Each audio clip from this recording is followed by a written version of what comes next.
All right, so here we are. Let's go back and let's get on to pages 98 and we'll take off from there. And I asked you last time to work ahead, do a little bit of the matching. So let me just kind of run through these. And I think number one, the cost of borrowing money on an annual basis. That's the annual percentage rate, letter F. Number two is going to be letter C. And I hope you got that one right. Number three is the letter A. This is a detailed report of an individual's credit history. That's your credit report. Letter number four is letter B.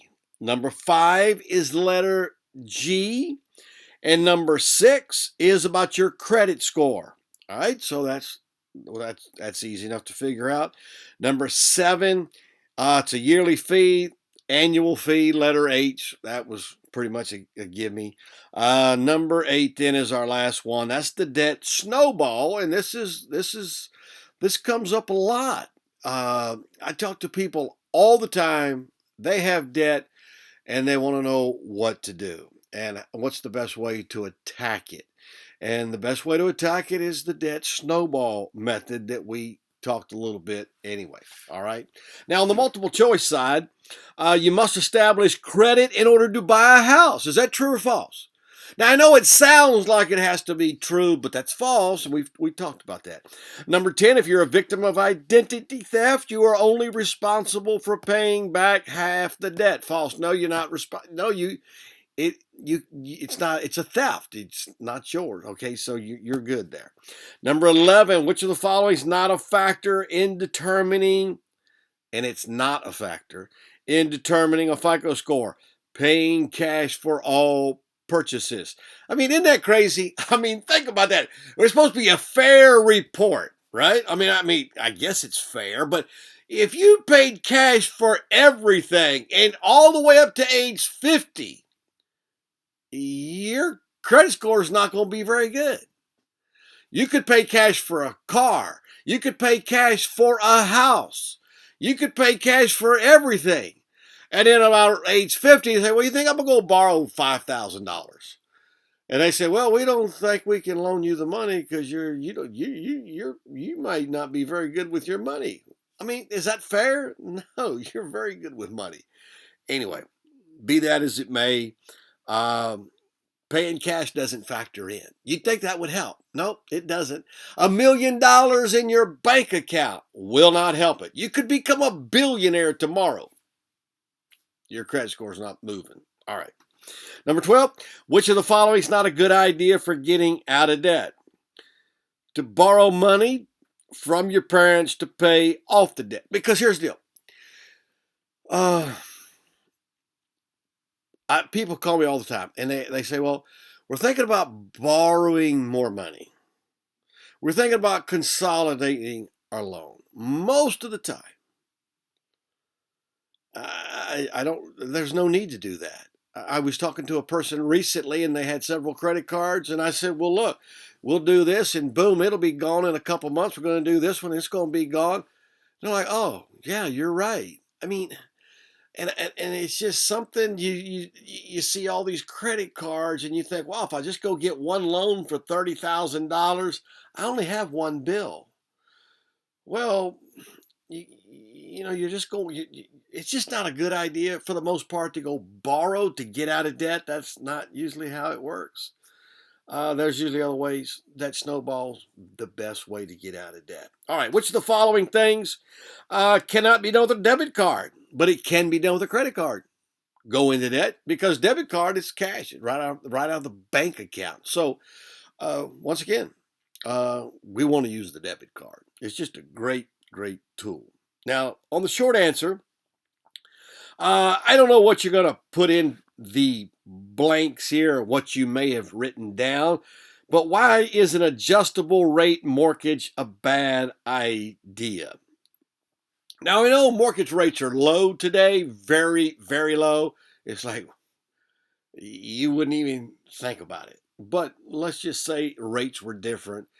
And let's say in 5 years, 8 years, you want to buy a house. And let's say mortgage rates are 6%. But there's an adjustable rate mortgage where you can get one at 3.5%.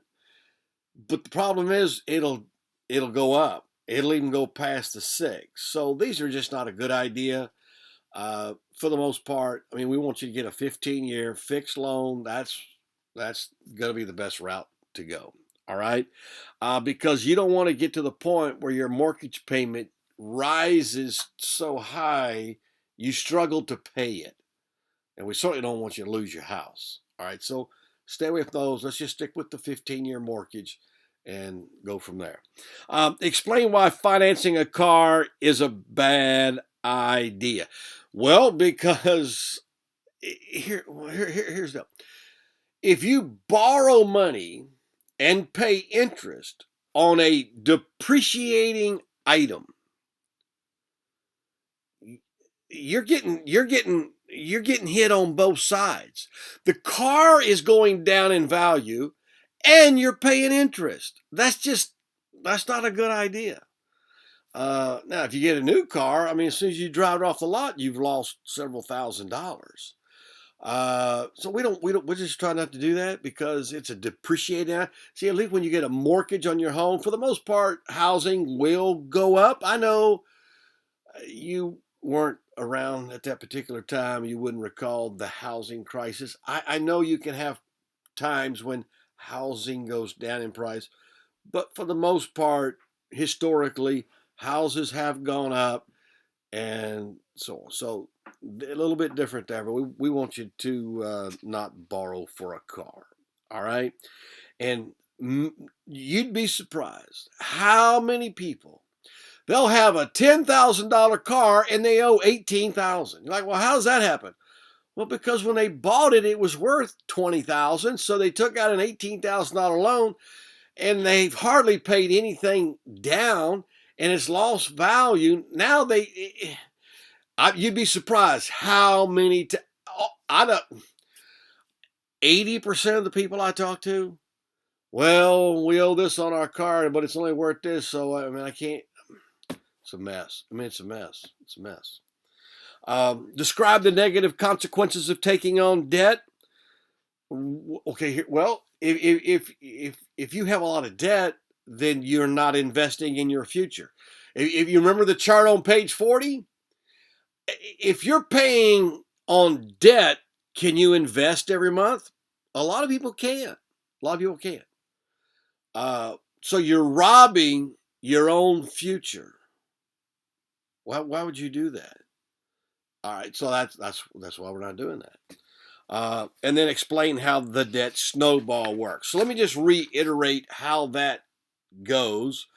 And I mentioned it last time, but repetition aids learning, and so is the key to learning, and the key to learning is repetition. So we're going to do a little repeating because we'll make sure we get this.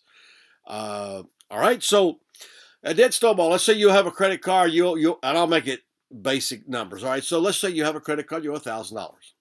Another credit card you owe $3,000. Another credit card you owe $5,000. So on the debt snowball, we don't look at the interest rate. And I know it drives people crazy if the interest rate on the $5,000 is high and they're hitting the low one first. But here's what we're trying to do. And once again, let's say you got to pay a minimum of $50 on the 1,000, 100 on the 3,000, and 200 on the 5,000.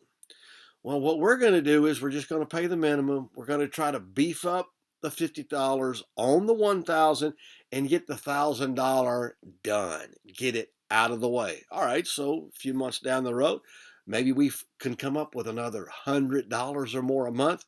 And in 6 to 10 months, it's gone. All right, so now we only have 2 credit cards left. Now we tackle the next lowest one. That would be the 3,000 one.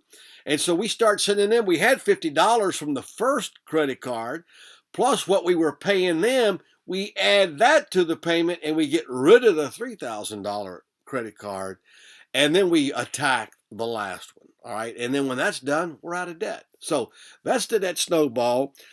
So that's how it works. Now, the reason people get into debt, I tell you what I'm going to do, because I'm almost at the 10-minute mark, and I've got to tell you, I want to tell you a little story with somebody I'm coaching right now, and I want to talk a little bit about the little foxes that can really destroy your finances. So that's coming up in the next video.